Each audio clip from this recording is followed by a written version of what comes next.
and then in a few moments I'll do the go live bit, and then I should get go live anyway. I should get another page come up before it actually. Got another page scrolling, setting up the meeting, direct into Facebook Live. I think I've got another button I push. Where are we live?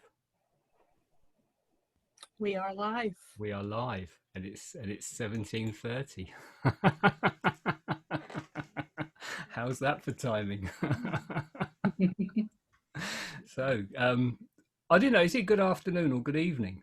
I don't know where the cutoff is. I'll go with good afternoon because I'm still doing stuff. Good afternoon, everyone. And welcome back to our second instalment of our SOAR challenge. As John enters the room, John, we are live and we're underway. Just to let you know as you come in. Just introducing day 2 of the 4-day SOAR challenge with the bonus day on the end, so it's 5 days running through till Friday. Maybe a recap on introductions, just to say who we are for those people that didn't catch us yesterday. My name is Dave Holloway, a coach and a trainer with Sanjay. Been working with him for 4 years or so, and absolutely love everything that we do. That's me. Hello, and I'm Di Pugh. I'm a co-trainer and coach with Search Answers 2. I started my journey with Sanj just over 8 years ago when I was introduced to his work through some personal challenges I was having of my own, and haven't looked back since. I am an HR specialist in terms of my background, mostly in healthcare.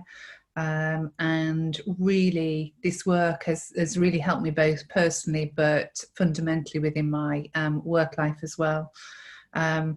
By going on and doing 8 years of work, it's really sort of taught me so many techniques, and one of the techniques that we will learn or continue to learn today is just one of many of Sanjay's fantastic work.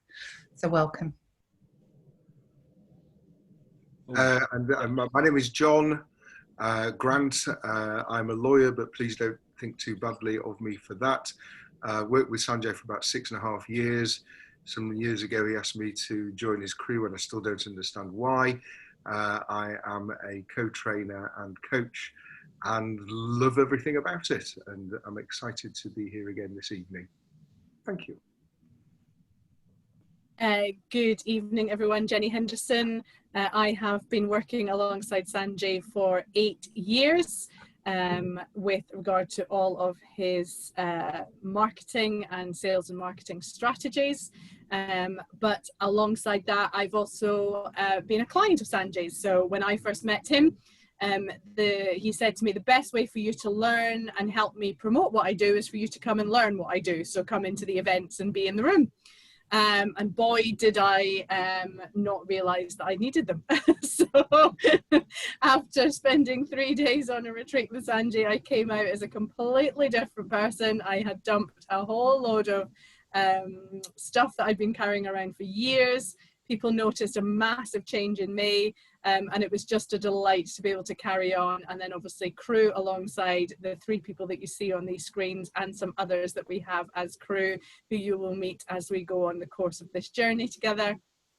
Who are absolutely amazing, and it is just a privilege to work alongside all of them. I will be keeping an eye on Facebook on my other screen as per last night, so if you've got any comments, you've got any questions that you want to ask us, or share how you got on with your homework last night, then please do, and I will be making sure that I keep an eye on that and feeding back to the team here so that we can answer any of your questions. So sit back, relax, and back over to Dave. I'm so relaxed, I don't know what I'm doing. Right, so this is day 2. I thought we would start with a quick recap, as in the SOAR challenge, SOAR. Yesterday was all about S, which was stop. So Jen mentioned homework. we did give you an idea on maybe walking around with your attention in your head, seeing what that was like, and then stopping, maybe close your eyes, reset, walk around with your attention in your stomach, and mention the various ways in which that could be achieved. So yeah, interested to know if any of you did try it, and if you did try it, if you noticed anything, and what you got from it, if you noticed a difference, and what that difference was. We won't hang around for comments. But I think for me, when I remember doing it, and the difference in the peripheral vision, in what I could see from up here, as opposed to what I was perceiving when I was lower down, it was if the focus shifted and widened and relaxed maybe, and it was taking more in, but in a more relaxed way. It was there was an ease to it as well. I don't know if any Diane, John, Jenny, if you've got any sort of recollection of how that's been for you or what you've noticed. Yeah, I thought this was really telling when I did this exercise of someone who runs around most of the times with God knows how many thoughts going through my mind, and actually realizing just how little I miss when I'm caught up in that place. And really by stopping and just really noticing, like you said, Dave, actually it just completely opens up a whole different view on things, and noticing so much more of my surroundings, and taking in so much more of my surroundings. I just didn't realise just how I was walking around most of the time. Real realisation. Yeah, I was going to say that it's something that doesn't stop. Your mind is always going to be having this constant stream of thoughts. And this is not a cure for that, but it's a way to meet them with understanding. And on a daily basis, I stop many times when I recognize what's going on with my mind. And so all that happens is that you stop more frequently and quicker. And every time you get out of your head, and into your body, and just enter a slightly different place that you're experiencing life from, it's always a great benefit. And that's 6.5 years on, and even today I have stopped a number of times and stopped my mind chatter. So yeah, it's a great technique to learn for sure.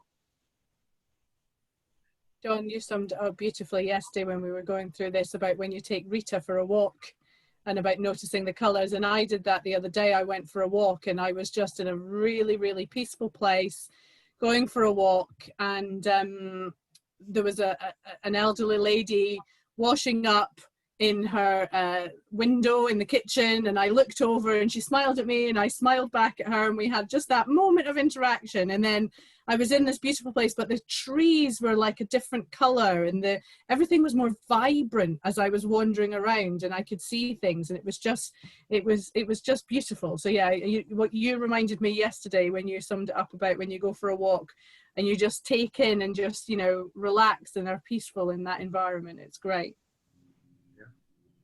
And just to let you know that Karen Buckley, who's obviously one of our friends and clients, has put a comment out saying that she had a call with you, John, and you practiced SOAR, and it was a powerful tool and reminder for her.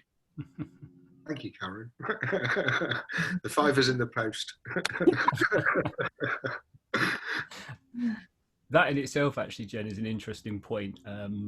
And I was just going to say to people that are watching us and engaging on Facebook, you know, feel free, drop comments in, say who you are, say hello.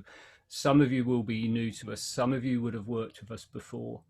Some of you we've met online only, and some we've met, you know, some of our online events, and some of you we've met in person at some of the, shall I say, the real world or the real life events that we've run. So yeah, please, you know, let us know that you're there, and interact and let us know how you're getting on and feedback. Because as I said yesterday, this is an experiential thing. This is about an experience. This is work on your emotional intelligence. Actually said that all right, didn't I? I'm not going to say it again. You practiced overnight. I've been that was my homework. So yeah, this is the intelligence of the emotions.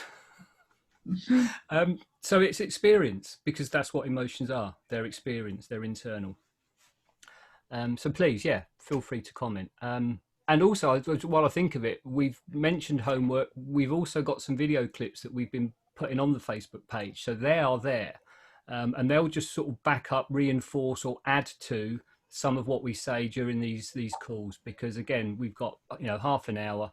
It's a very short amount of time where we've actually got so much content. It's ridiculous. So we're doing our best to give you a flavour and an overview. So we're putting the video clips on the Facebook page as well, so that you've got something else to refer to and check in with. Okay, so today we've done stop. Step 2, observe. Second letter of SOAR.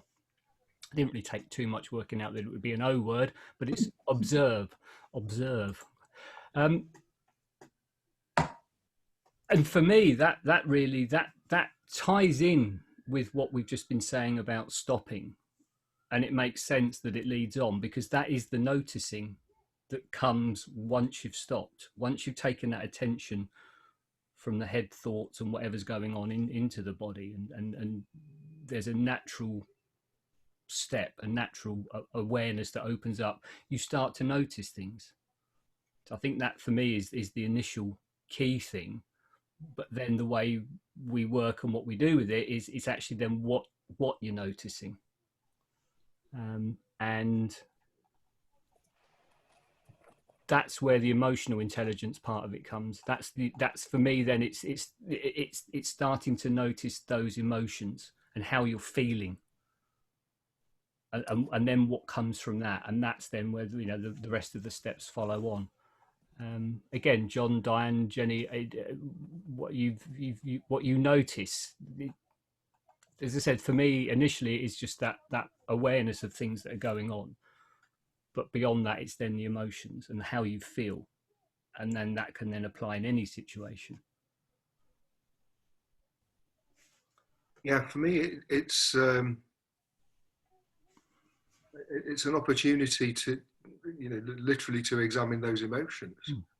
And if you know, that's why the first step is actually so important of excuse me, getting out of your head and into your body, because you then drop the story that your mind is telling you, which is creating those emotions. And then you're able to literally take a step back and observe what's going on for you without the mind chatter. So whatever that emotion is, you know, how does it feel? Where are you feeling it in your body? Is there a tightness there? Where is it in your head, in your chest, in your stomach? And it's different for all of us. But when you really start to take the moment to look at those emotions, that they almost become less powerful, particularly for the negative emotions. Then you can just see them for what they are. And that's where things start to become really powerful. So. Yeah, I think it is that just that real noticing and that connecting, and actually allowing ourselves to really feel those emotions. Sometimes a lot of us have a tendency to push them down, or just not want to go there for fear of what that might mean. But actually, emotions are no different to our thoughts. They're just there for us to take notice of and become more aware of.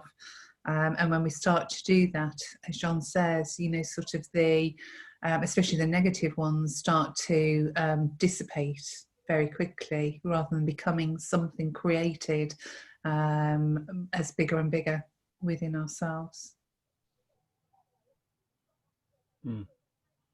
Yeah, I was going to say exactly the same thing. It's, you know, the observe is sometimes where people get stuck, get shy away. They suddenly go, this doesn't, I don't like this, because that's where the emotions start to come in.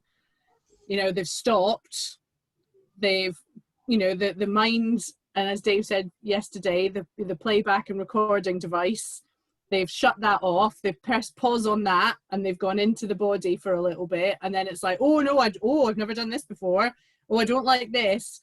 And John, I'm going to have to rewatch this back, because how you said it was hilarious. What you said at the beginning was about, you said something about watching those feelings, and it was like, I was like, no, you feel the feelings. And then you went on to say about feelings, and it was like, you know, for me, that's when the butterflies start to come. So that's when, you know, I start to feel those tinglings and those sensations in the stomach area, and that's when I know I'm truly connecting, because that's when you start to feel it. But for those people that really don't like that, and they've suppressed those emotions for so long, that's when they can start to shy away from taking the next step in this journey, because that's when they suddenly go, oh no, I've never done this before, oh, and I don't like this, oh, and oh, I've got to deal with this now, and I don't know how I'm going to deal with it.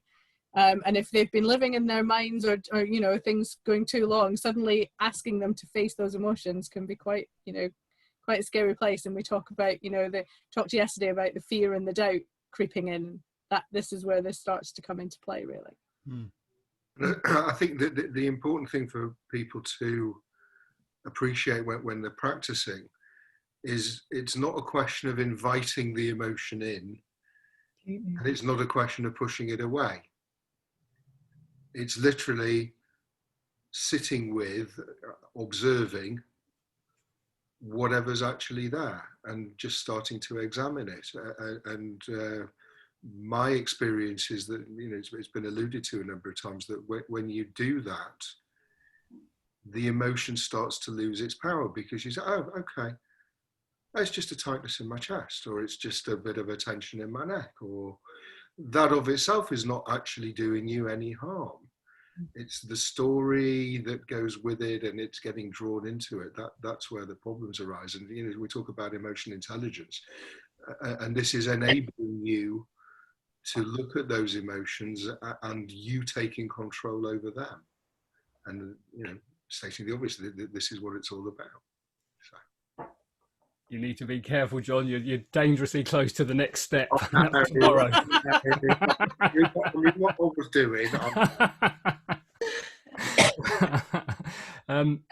We've got a few comments, guys, that I just want to bring in from people. So some great people on the call, and some of our current clients as well. So Kerry's said just exactly what you just said there, John, letting go of the story in the mind and getting into the body and feel without the mind going crazy.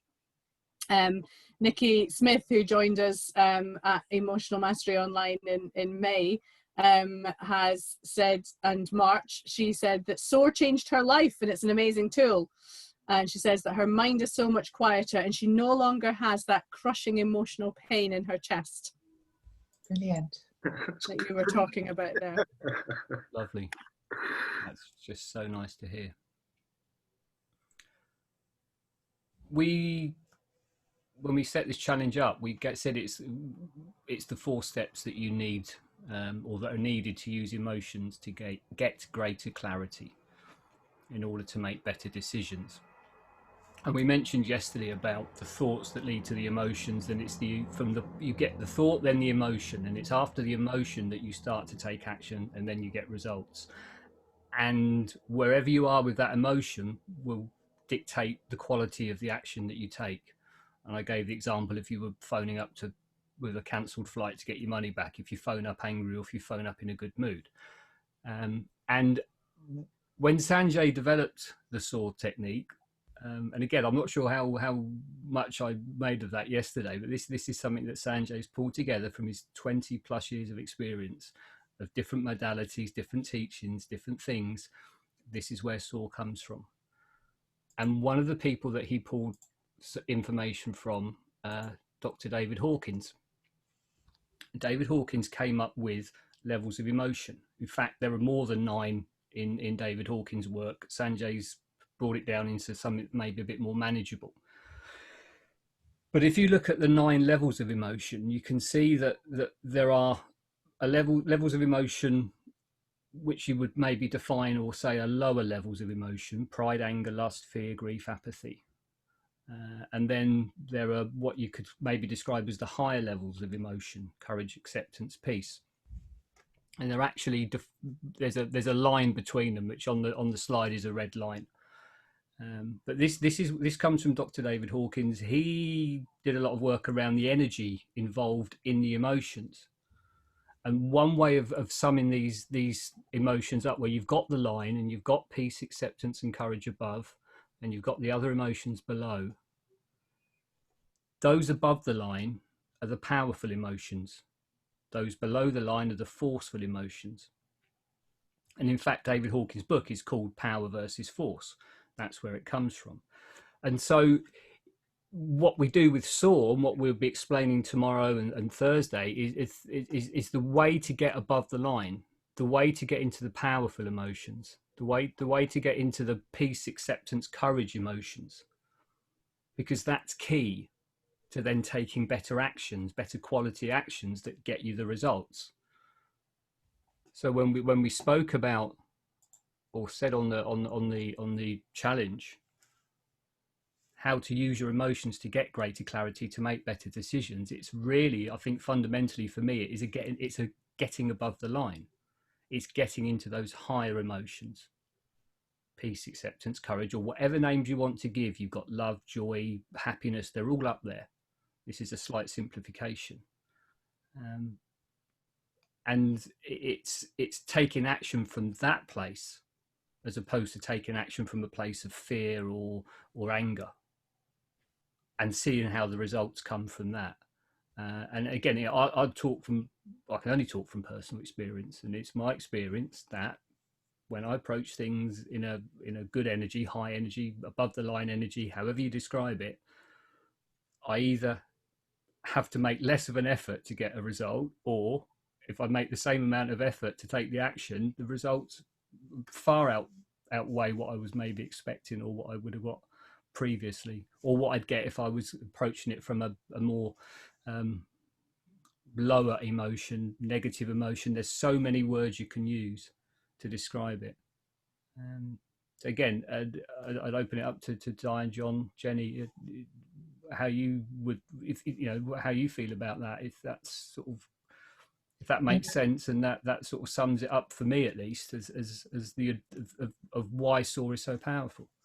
Definitely, and as you say, those Sandra has brought the names of those emotions, but there's very many depths to each of them, and actually we all experience all of them. And by the observing and noticing, it's just what's here for us in any one moment, and knowing that we experience all of them, and the technique that we will get taught during the course of the week of how to get above the line. Without a doubt, actually, it's a much nicer place to experience life, but a much clearer place to make decisions from and take actions from. And without a doubt, we always get better results. And I think it's just that easier place to really experience life from, acknowledging that all the others are present within us too. I think what excuse me, what happens over a period of time, and I was saying earlier, even today, when I was in Boots trying to get a prescription, which I'd spoken to them about, and it was on a repeat prescription, and they hadn't got it, and so for me, the anger is quite a natural response.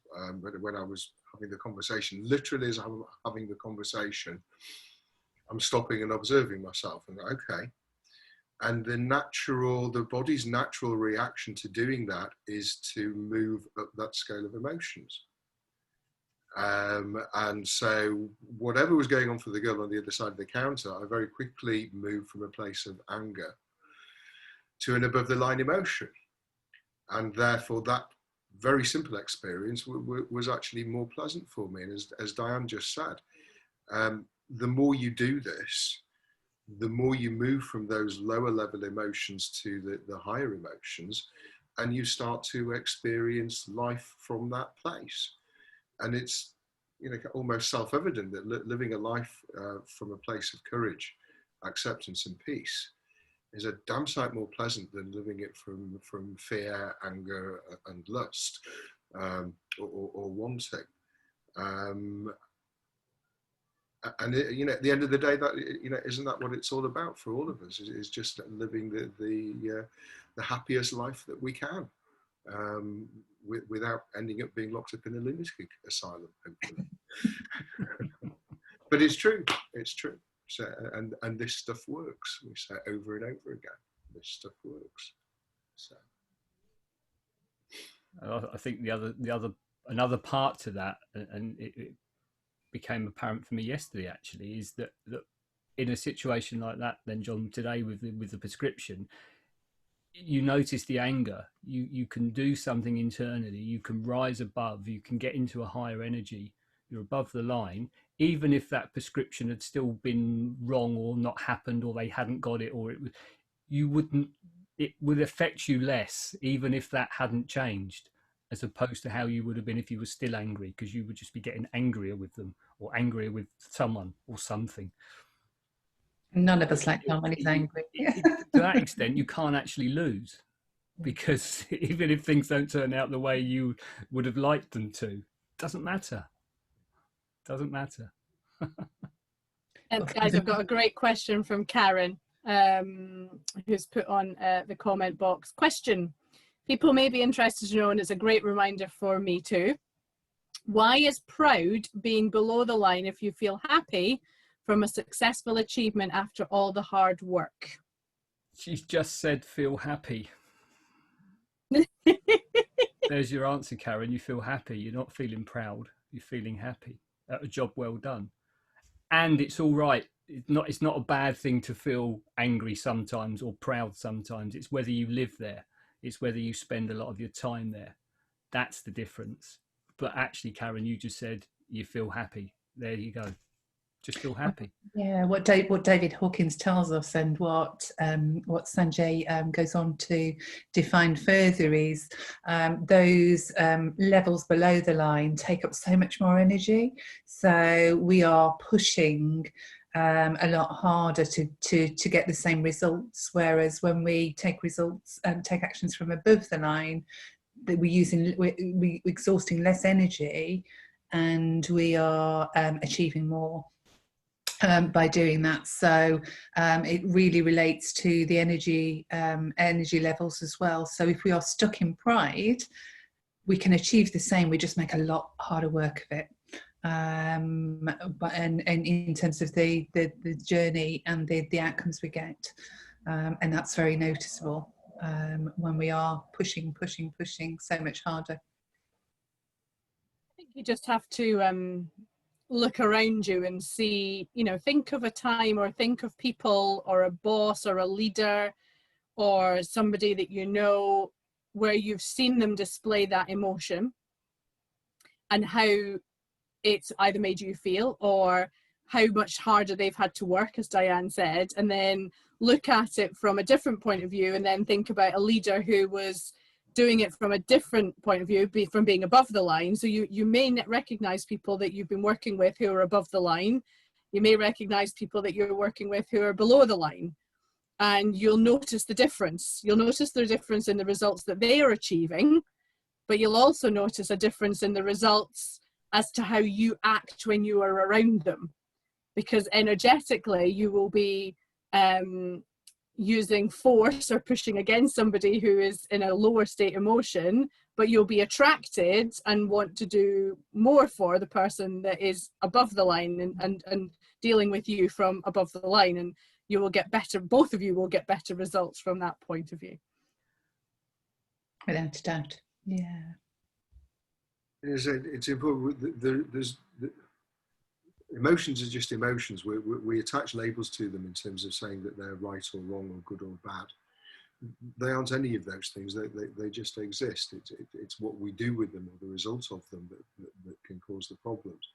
So again, I'm probably just saying that which has been said, but maybe in a slightly different way. There is nothing wrong with feeling pride. Mm-hmm. If you've done a good job, if you've had a success, whatever it may be, if the kids have done well, whatever it is, there's absolutely nothing wrong with that. And again, as Dave would say, if you're happy, fabulous. Problems occur when you get stuck in that place, when you think that you're fabulous just because you've achieved something, and that everybody should treat you in a certain way because of X, Y, and Z. And that's where the problems arise. It's just that distinction.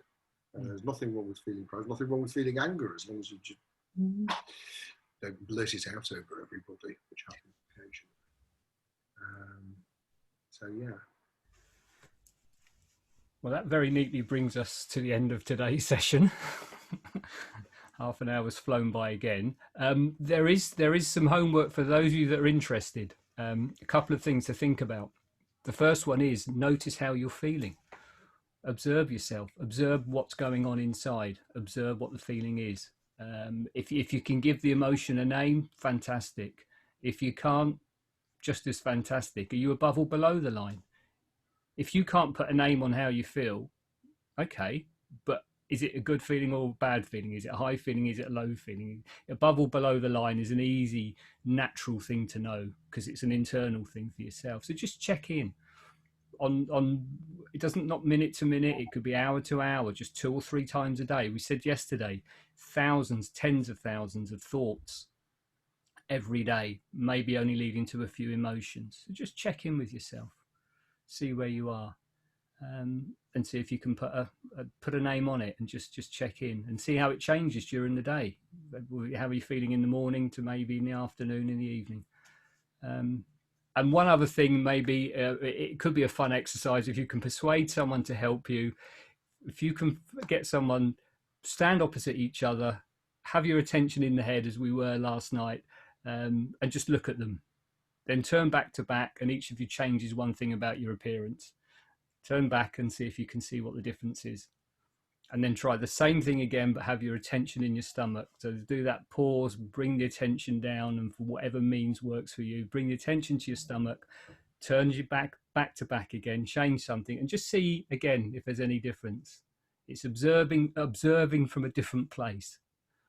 And again, it's just to see what works, see how it is, experience it, and just check in on your emotions. And we will be posting another video clip on the Facebook feed tonight as well, which again just feeds in with some of the stuff that we've been talking about this afternoon. So on that note, at that point, at this time, if anyone of you have got anything else to add, please just wrap up whatever it is that you want to. Not that I'm telling you to stop, but yeah, if you've got anything else you want to just chip in with, please do. Jen, if there's anything else, we don't need lots of questions just now. Make sure you've got comments. We've got the comments and stuff coming in, but we've answered everything. So okay, well, make sure you comment tomorrow on your homework. Yeah, please do. Getting on. Yeah, feel free to feed back during the evening tomorrow how you're feeling. That would be great to see a cascade of emotions pouring out over Facebook.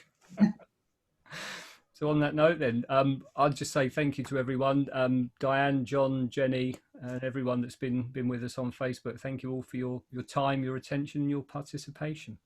Thank you. Thank you. Tomorrow at 5:30. Yeah, and see you tomorrow at 5:30. Well done, Jen.